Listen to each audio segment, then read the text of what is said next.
I made a little assorted sweets box for Bluey. Well, he lent me the textbook, so I want to give it to him. Hi Bluey, thank you for your textbook. Hi Piggy, thank you so much for your help yesterday. Now let's make it. First, let's fold origami in triangle shape. Okay? Open up and let's fold origami in triangle, in other way as well. I'm trying to make the crease, just the crease.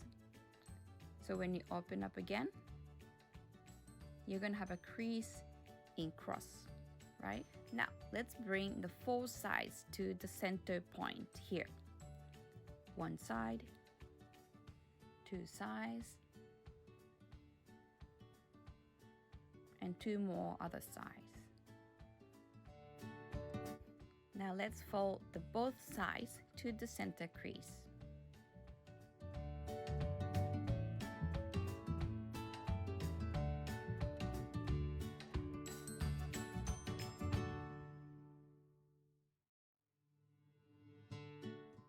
Okay, if you do that, open up and let's do the other sides as well. Yes, other sides to the center crease too.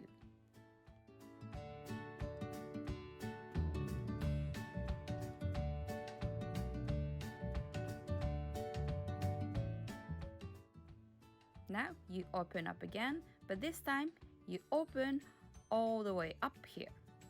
And the other side as well, open all the way up here.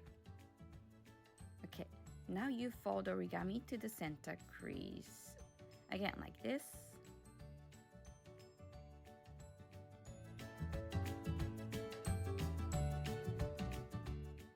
Now, you see this line? First, second crease. I'm going to fold origami on this second crease.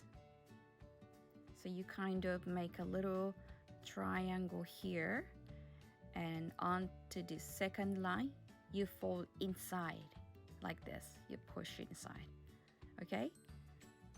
And you do the same to the other side. Now we're finished. Here is a little box. It's really helpful to sort out inside your drawer, or you can make a little gift to somebody. Hi Piggy, you know, I went to the beach the other day and I found a really beautiful shells. So here, thank you so much for your support.